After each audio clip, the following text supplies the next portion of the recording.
Hello, and welcome back to the Test Drive Podcast, brought to you by Sport Car USA. I'm your host, Lee Bodette. Well, hi, everybody. Welcome to our Test Drive Podcast number 39. It's the kickoff of Season 2. We want to welcome you. I'm Lee Bodette, your host. I've been in radio for over 40 years as a broadcaster. I'm the host of the Test Drive series on the YouTube channel, frontman and host of Sport Car USA. Yes, I've got a long resume here, and a car enthusiast my entire life. That's a rundown on my resume. Scott Nickerson is here from Sport Car USA. Scott, do you even have a bio? I don't know that I do. I'm just here with you. I'm your sidekick. No, you do have a bio. You do. Give us a little bit of background of you. Well, it's been a while. I feel like we could have some people that haven't listened in a while or haven't listened at all. But I'm on the content side of things. Mm-hmm. Pushing the record button on these and hanging out with you and behind the camera and all our other stuff. So. Right. Well, we appreciate all of you listening and watching our podcasts. We really enjoy doing them. And we are, I guess, a little over 3 years old as far as Sport Car USA goes, right? Yeah, I'm coming up on my personal 3-year anniversary soon. So right. So buying and selling modern muscle cars all over the country is what Sport Car USA is all about. And I think we've sold about $3 million worth so far. Oh, yeah. Pretty close to there and beyond. And what's going on now at Sport Car USA is we're gearing up for the spring and summer season here in northern Vermont. So we are actively buying and pursuing muscle cars, meaning modern muscle cars out there. Oh, yeah. And, you know, being in our garage here, as you can see, we are surrounded by cars, actually. They're just out of camera. Right. But we always need more. I think we put up a post today on Facebook saying, you know, if you got a car, if you know someone that has a car, let us know. We're looking to buy just about anything. So yeah, and Sport Car USA recently acquired 2 Dodge Challengers. Jailbreak editions. The jailbreak editions with 0 miles on them. They might have 2 miles on them. Yeah. And we're going to get into where we've been recently, which is the Mecum Auction in Kissimmee, Florida. But I was thinking that if we had one or both of those cars to go on stage, they would have sold in excess of 120,000, I believe. Yeah. Absolutely. Yeah, they're super cool, and you know, it's kind of the end of an era with big V8s. So they are the last runs. They've got a little placard on the engine bay. Yeah. And it's sad. But we saw a lot of big V8s ourselves. We did. So as I alluded to, we recently got back from the Mecum Auction in Kissimmee, Florida. It's the 25th anniversary of Mecum, and we had an absolute blast. It was a first-time experience for a lot of us in a lot of different ways. I got myself a little pin on the journey. You did. We'll talk about that, too. That was real interesting. But I think most people out there listening to the podcast, they have what they call the bucket list. Oh, yeah. And on my bucket list, I'd never been to a car auction. I mean, a serious car auction. And trust me, this is serious. So that's a check mark off of my bucket list, the Mecum Auction, with 4,000 vehicles on display. Yeah. Just amazing. Yeah, and we saw a small fraction of it all, and still blown away by everything that we saw. So yeah, so I was thinking we'll just give our listeners and viewers out there a little rundown as to how this all came about. We've been talking about going to a big auction, whether it's Barrett-Jackson or Mecum, for quite some time. Also the SEMA. Yeah, I want to go to SEMA. We definitely next still want year, to go there. So we get into the vehicle and we head to Plattsburgh, New York, which is probably the smallest airport in the country, or one of them, right? Yeah, it's not big. Yeah, it's really not big. We found it rather amusing how the guy that was running the cafeteria also was the guy in the mic saying, "It's time to board your plane." Yeah, he was a utility player. Yes, I think I saw him out there cleaning the seats of the plane as he was going in. You know, the big rag. Yeah, he was doing a lot of stuff. He really was. We got delayed because the stairwell, or not stairwell, but stairs to the plane, they were stuck, so they could not remove the stairs from the plane. They were like frozen on or something? Yeah, something like that. And we're all just kind of like sitting there. You know, we're anxiously waiting to get on the plane and watching what was going on out there. They actually brought a bucket loader over to try to scoop the stairs up and lift them and bring them back so the plane could actually exit. Yeah, and then so this was my first flight as a preface to this story. Ever on a plane. So, you know, I wasn't really anxious, but I was like, of course it's not going to go smoothly on my first ever attempt. And all you guys are giving me a hard time. We really were. Saying the door isn't going to shut. No, it was, it's good. Good fun. Watch out for that turbulence. Yeah. It gets really bad.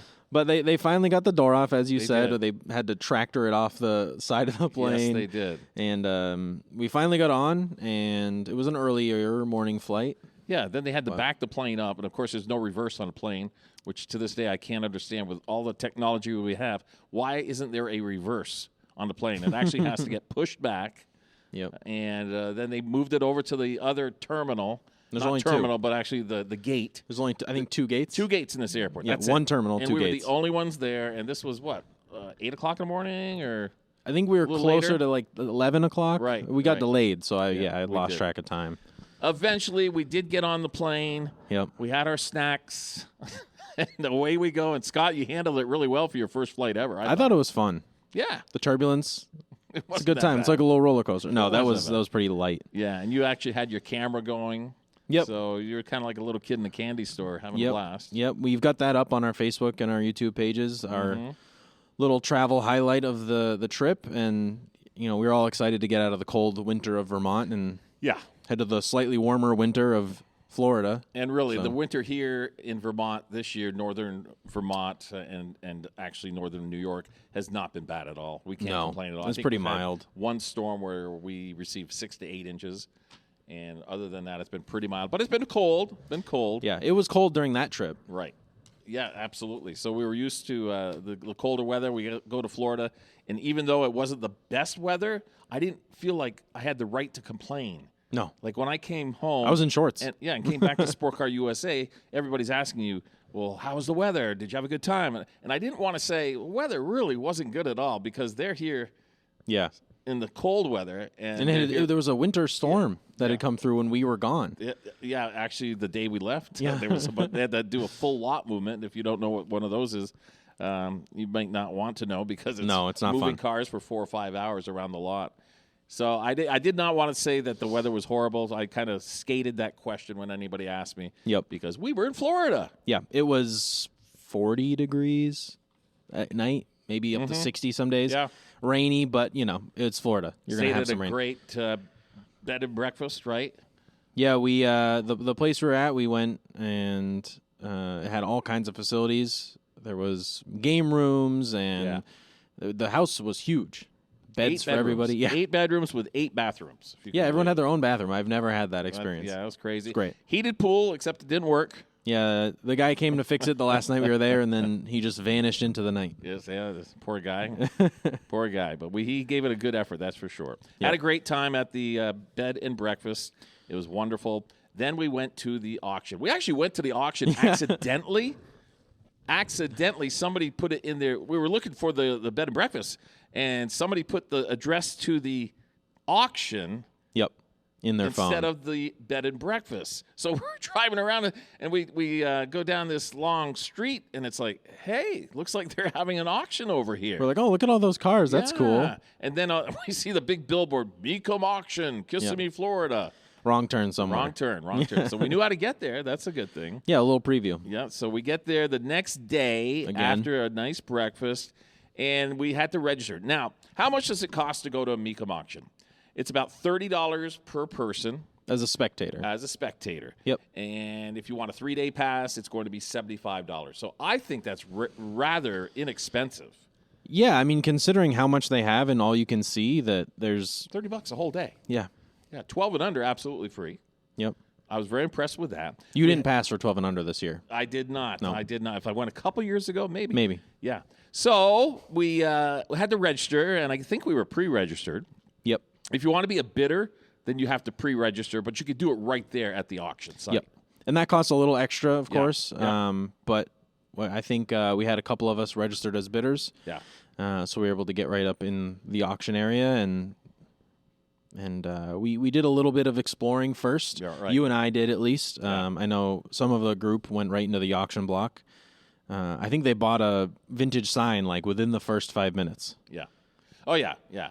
We mentioned that the weather was not the best in Kissimmee, and what it was a mud pit outside for the most part. Yeah, some parts of it were not good. And we're talking thousands of cars, of course, as we alluded to already, but mud everywhere. And I felt so bad for these beautiful cars having to travel through that mud. Yeah, and well, there's not really much you can do. And like, shout out to the Mecum team for being able to make those cars presentable as they came across the block. We saw there was like a little back holding area before they get to the actual block. Right. You saw them cleaning and polishing and shining everything, and you wouldn't have guessed that those cars were sitting in the mud. Right. I watched the Mecum auction on the Motor Trend Network and FYI all the time. It was just a bit overwhelming to me when I walked into the building, and there it is. It's going on. It starts at 8 a.m. sharp. Yeah. And I think it goes to like 8, 9 o'clock at night. Yeah, we got there for the opening, and they were playing Thunderstruck. Yes, they were. And everyone's the people that are on the block that kind of like facilitate the auction process. They're getting everybody hyped up because, they want you to spend and have a good time. Yeah. And everybody's dancing in the aisles. Yeah. It's cool. They got the lights flashing and you walk in, you see the big Mecum auction sign, you see where the auctioneers are, and it's like, wow, I've been watching this on TV, and here I am. Yeah. And it's okay to walk up to the stage. Yeah, you could get really close. They don't care. They're very friendly there. Yeah. And I just felt like I was just amazed by the access that they gave us and everybody there, just as spectators. Well, and all the cars there are for auctions. You could walk around and look at everything before it even goes across the block, or maybe it already is sold because it's a, 14-day event, basically? Yeah. And we were there kind of in the second half of things. But you could walk around and there's cars and get right up to them. And actually, our general manager, Adam, who's been on one of our podcasts, he knew the founder's son of Mecum. They went to college together They went to college together, and Adam went right up to the stage. He actually crossed the stage, which I don't think he was supposed to do. I think the guy's name was Fred. We're up there watching the auction. Say, hey, isn't that Adam down there? Yeah, I think he's going across the stage. Yep, there. And he's shaking hands with the guy he went to college with. I think no one tackled him. Yeah. I guess it was okay. Yeah. The founder of Mecum, I think it's either Fred or Frank. Excuse me, I should know that. He was out on the grounds. It's almost like a huge fairgrounds. He's just walking around, very casual. And Adam pointed him out to me, and he said, "You would never know this guy." Yeah, I don't think I noticed him. This guy is like world famous with all these auctions that they do. And the creator, he's just walking around. People say hi to him. Hi, how you doing? Just regular really guy. easy going, regular guy. Yep. Yeah, it was great. The auction itself, we did not buy any vehicles for Sport Car USA there, but we did buy some vehicles for our other dealerships that we have here, part of the Handy group. That was fun too, seeing a car that rolls over or on the block, and then we go out to a field where they park them after. Yep. After Adam and whomever bid on them, won the bids on 4 of them. They're all clean as a whistle, of course, because most of them are Southern cars. Yep, we got to go out and climb in them, take a look at them, look under the hood. We got some pretty cool stuff. Yeah, I think so. When you see it on TV, I think most people will agree, you see a vehicle, let's say it goes for $30,000. It's like, wow, what an unbelievable deal. Look at it. It looks pristine. They aren't all pristine. No. They're very nice. Yep. But they are going to have some flaws. They are going to have maybe a ping or a minor dent, some scratches. You can't see that when it's going across the auction block until you get up close. You got to pre-inspect the stuff you think you're going to bid on. Yes. Yeah, like even from a crowd, you look at stuff and you can't see that there's like little paint chips or anything. Right. Like not everything is museum quality. Exactly. They did have some stuff that was like, $20 million, and that's not what we were bidding on. Right. So yeah, that's the thing. Like when it goes across the block on TV, you think everything is perfect and pristine. Exactly. And it's not that. I was a little bit surprised seeing some of the conditions, not of the vehicles that we necessarily purchased, but others that were out there. Because when you see it on TV, it looks like that is pristine. I can't believe it went for $35,000. I just can't believe it. And then I look at my Mustang in the garage, which I think my Mustang in the garage is 66 Mustang.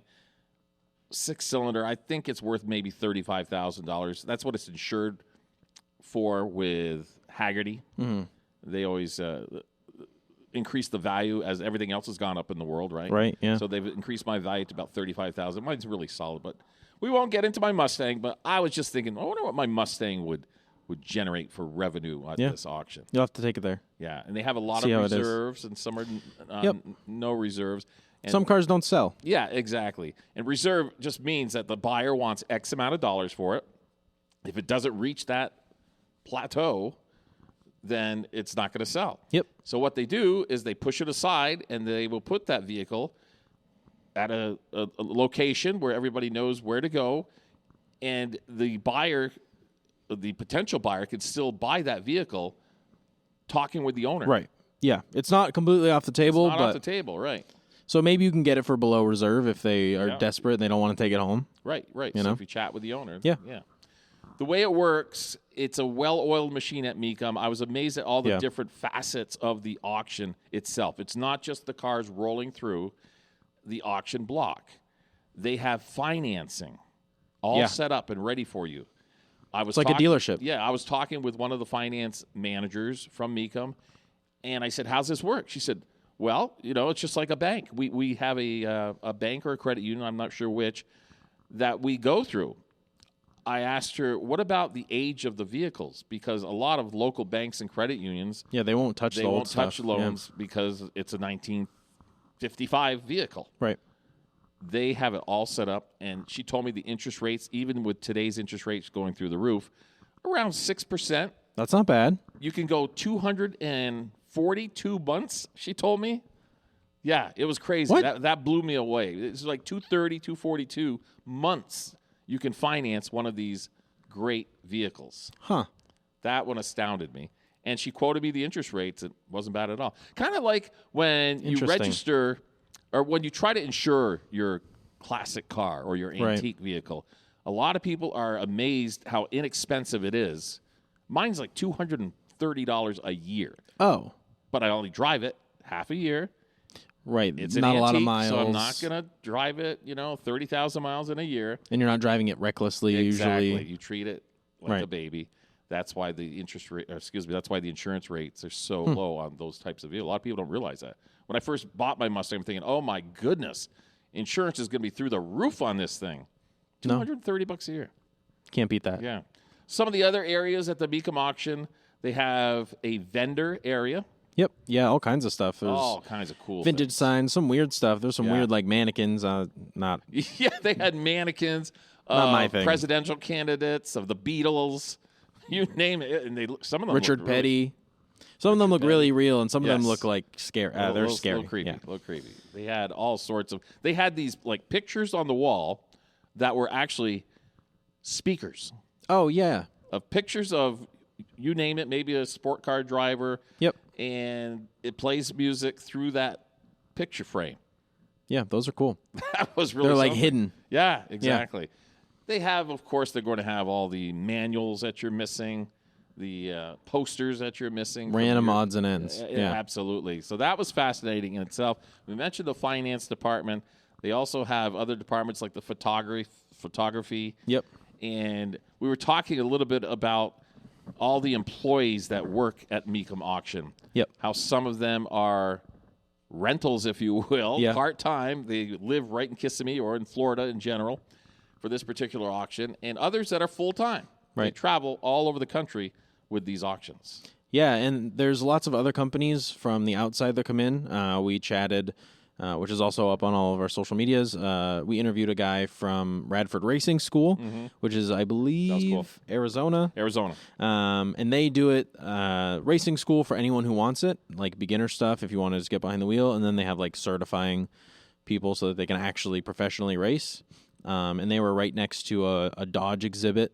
And Dodge is all about these kind of shows. Yeah, they are. We had a good time. They're all in. At the we went other Dodge exhibit. If you haven't seen our YouTube video on our rides in the Chargers and the Challengers. Yeah. It was unbelievable. And you could keep going. You could go back again if you wanted. I was screaming like a little child. It was so fun. It really was. I think that would be fun for us to be able to do, but we still have to sell our cars. Yes, so. exactly. We bid on 4 vehicles, went out, checked them out, and then we had to pay for them. Yep. So they have an area where you actually fill out a form, give them the form that they initially gave you, because after you make a bid on a vehicle, they come, you see it on TV with the board. What am I looking at? Like a binder? Like a binder, if you will. A binder, you have to sign, okay, yes, I'm going to buy this, blah, blah, blah, blah. Then you go check it out in the field. Then you come, you sit down, and you kind of wait and turn. Yeah. Wait and turn until they say, okay. Just like being at a dealership. Then you just go into another room. You finalize everything. Then if you need transportation, which we did, we're in Vermont, and they're in Florida. We almost drove some of them back ourselves. We were thinking about it, that's for sure. You arrange the transportation and do it all right there. Yeah, it's basically like you can go there, register as a bidder, and everything throughout the process is taken care of. They've got it lined up like ducks in a row. Yeah, and that goes for anything, like signs. Yeah, we bought some signs. Yep, and there was a guy in the area with all the signs that would do the shipping for you. Right. So you could talk to him, be like, this is the lot I have, arrange to have it shipped up. So, yeah, it's really like you can go there and leave. Not leave with a car necessarily. You could, but you can leave and a car will show up wherever you live. And Mecum is right behind it all. And I got to tell you, I was super excited when I saw the transport company in a enclosed tractor trailer. Yeah, it's not an open hauler. No, they showed up with the 4 vehicles that we bought for our dealerships, not Sport Car USA, but our other dealerships. Yep. It was exciting to see them again after seeing them on the auction block. And then 1,000 there they are miles away or whatever. Again. Yeah. That was great. And you know, we got time to kick back a little bit. And like you mentioned earlier, I think the local areas do benefit from these shows because we went to just like a local bar and like restaurant for dinner, and you know, they kind of said the same thing that like during this Mecum auction, it gets really busy.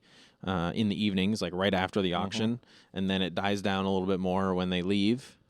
But yeah, I think that's kind of the cool thing is all these locals get probably a lot of them are retirees. They can go work this auction and have a really cool experience, and then you know they leave and they go to a new town. Yeah, auctioneers. They have 4 to 5 auctioneers. They're on there for the stage about 20 minutes. They all look like cowboys. Yeah, they do. Some of them cowboy do, hats absolutely. on But 20 minutes. They do their spiel, and that's a lot of work. Like, and 20 minutes, they're done. They rotate another auctioneer in. Yep. And next thing you know, we had our favorites. We had our favorite auctioneers. Yeah. We had one auctioneer. He talked a little bit like this. Yeah. And he would like be auctioning off a car, and he would stop the bidding. He would say, "People, you do know what I'm saying here. Yeah. This is a 1996 Camaro with only 3,000 miles. Right. He'd be like, basically like, what are you doing? What are you doing, people?" And then he'd start up again, and sure enough, he'd get what he was looking for. And I always thought it was fun when they'd be like, all right, reserves are off, and the whole, everybody claps and cheers that, you know, and then you'd see the bidding going up. Right. And actually, we weren't there for it. It's Saturdays and Sundays are the busy days where like kind of the big money stuff goes. And I'm pretty sure the big money stuff is the last weekend. Yeah, and we left just before that. Yeah. And there was a couple vehicles that went for tens of millions of dollars, and I believe there was a record set at this auction for Mecum. It was the highest number. Yeah. I was watching on one of those days towards the end of the week when we were home, and one vehicle, I can't even tell you what vehicle it was, is $6 million. Yeah. And those are museum quality yes, pieces. Absolutely. Or part of history or movies or Right. Yeah. There's always something to do there. As you leave the actual bidding area, they have tents upon tents of vehicles in those tents where you can get up close and personal. You know, Scott and I, this is as close as we get to those vehicles. Yeah. Some of them were roped off a little bit. Yep. But not many. Not many. No, it's kind of just the big money stuff. Right. And there was, which we didn't get to go into, a separate area, which was I think all Ferraris. Right. That was kind of the big money stuff that you had to be a bidder in order to get into, and we didn't end up having time to go in there. But yeah, everything's just super accessible. I walked right up. There was a DeLorean. Right. I got to like kind of peer into it, and I think that's the cool thing is like when you're watching it on TV, it looks like this like a magical thing where these super expensive cars go off, and you're like, wow, that's cool. But then you go there and you're like, oh, I'm standing right next to it.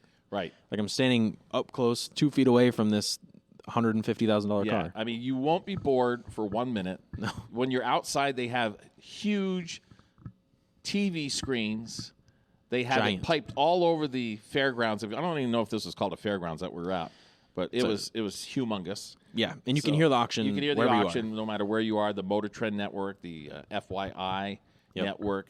You can't miss a thing. 4,000 cars, trucks, SUVs. They had motorcycles there, vintage motorcycles, of course. Lots of Corvettes. Lots of Corvettes, vendors there, signs. You could buy all sorts of car and truck and SUV memorabilia. Even if you don't buy anything. Exactly. It's still a good time. I got a hat. Yeah. See that? That's what I got right there. Yeah. And we all have our press passes, if you will. Oh, yeah, I kept mine. Yeah, definitely.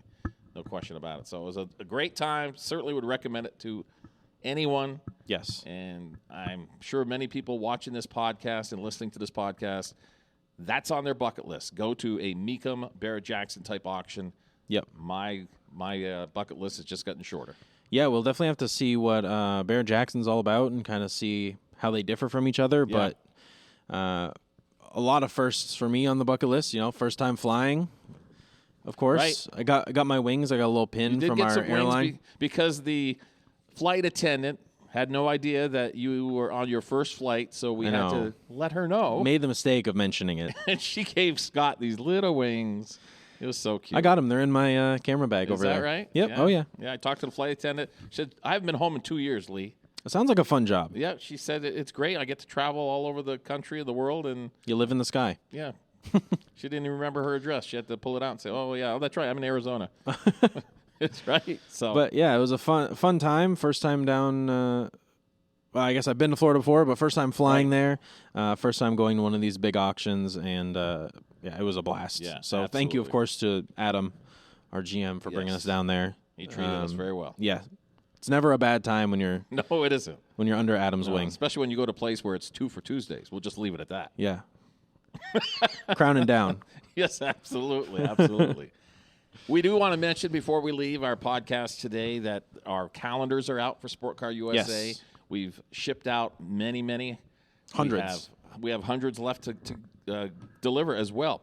So if you are interested in a Sport Car USA calendar for 2024, it's a really cool calendar with great pictures. It's our second edition, second year. Just go to Sport Car USA, right?